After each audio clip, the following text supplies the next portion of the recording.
अतिशय चांगल्या पद्धतीचा चहा प्यालो, खिचडी खाल्ली आणि निघालो. आम्हाला या मुंबईच्या गल्ल्याबळ माहिती आहे. उदय सामंत नंतर आले या मुंबईत, आणि उत्तम खिचडी प्रकाशमध्ये मिळते किंवा आस्वादमध्ये मिळते.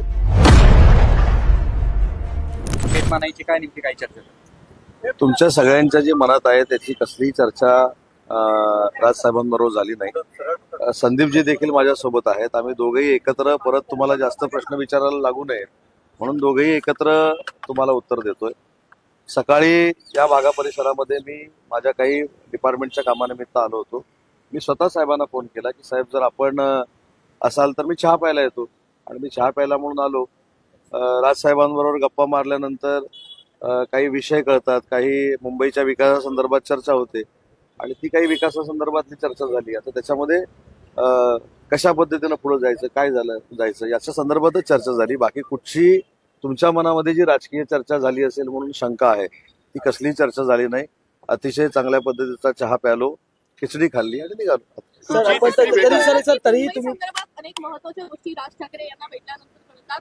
मुंबई महानगरपालिकेसाठीची नांदी या निमित्तानं होऊ शकते का? कारण त्यांचे विचार जर आपण घेऊ शकतो तर निश्चितच युती संदर्भात मुंबई महानगरपालिकेबाबत जर चर्चा झाली असती तर मुंबई महानगरपालिकेबाबत चर्चा झाली असं जाहीरपणाने सांगायला काहीच हरकत नाही.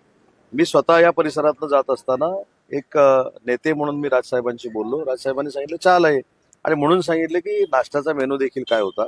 चहा घेतला आणि खिचडी खाल्ली आणि निघालो. यापुढे देशाला राष्ट्रभक्तीचं प्रवचन देऊ नये, त्यांनी तो अधिकार गमावलेला आहे.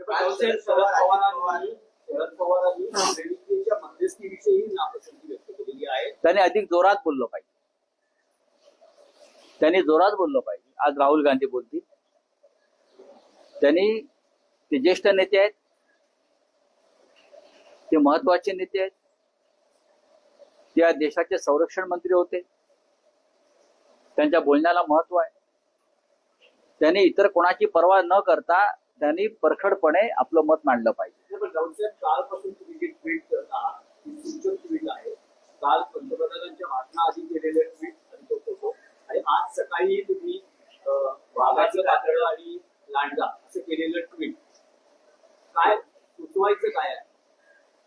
या लोकांच्या भावना आहेत, आणि मोदींच्या भक्तांच्या भावना या आहेत. अंधभक्तांचं मला माहित नाही, पण भक्तांच्या भावना याच आहेत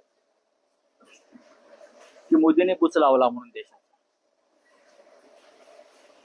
महाराष्ट्रातले काही विषय आहेत. एका बाजूला तुम्ही असं म्हणत आहात की राज ठाकरेंकडून पुढच्या प्रतिसादाची आम्ही वाट पाहतो आहोत, पण आताच राज्यातले उद्योग मंत्री उदय सामंत हे राज ठाकरे यांच्या भेटीला गेलेले आहेत.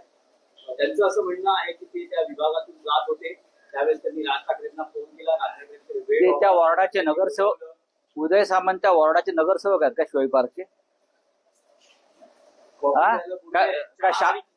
काय शाखा प्रमुख आहेत? सतत त्या रस्त्याने जातात. आम्हाला का रस्ते माहित नाहीत का? आम्हाला या मुंबईच्या गल्ल्याबळ माहिती आहे. उदय सामंत नंतर आले या मुंबईत, दादरला. शिवसेना भवन आहे तिथे, सामनाचं ऑफिस आहे तिथे, मार्मिकचं ऑफिस होतं तिकडे. बरं, रस्ते आम्हाला माहिती आहे, जास्त माहिती आहे. आणि उत्तम खिचडी प्रकाशमध्ये मिळते किंवा आस्वादमध्ये मिळते. शिवसेना भवन आहे तिथे, सामनाचं ऑफिस आहे तिथे, मार्मिकचं ऑफिस होतं तिकडे. बरं, रस्ते आम्हाला माहिती आहे, जास्त माहिती आहे. आणि उत्तम खिचडी प्रकाशमध्ये मिळते किंवा आस्वादमध्ये मिळते. रावसाहेब हे जरी असलं तरी दोन राजकीय नेते भेटतात. एका बाजूला उदय सामंत हे राजकीय नेते नाही. Uday Samant is not the political leader. ते मंत्री आहेत. ते एकनाथ शिंदे यांच्या गटातले एक मंत्री आहेत असं मी मानतो. नाही, बघा, मी त्याच्या संदर्भात काही बोलणार नाही. हा विषय खुला चर्चेचा नाही. राज ठाकरे यांनी एक भूमिका व्यक्त केली होती उद्धव ठाकरे साहेबांसंदर्भात. आम्ही त्यांना सकारात्मक प्रतिसाद दिलाय. त्याच्यावर आम्ही त्यांच्याकडून दुसऱ्या प्रतिसादाची वाट पाहत आहोत. आम्ही शांत आहोत.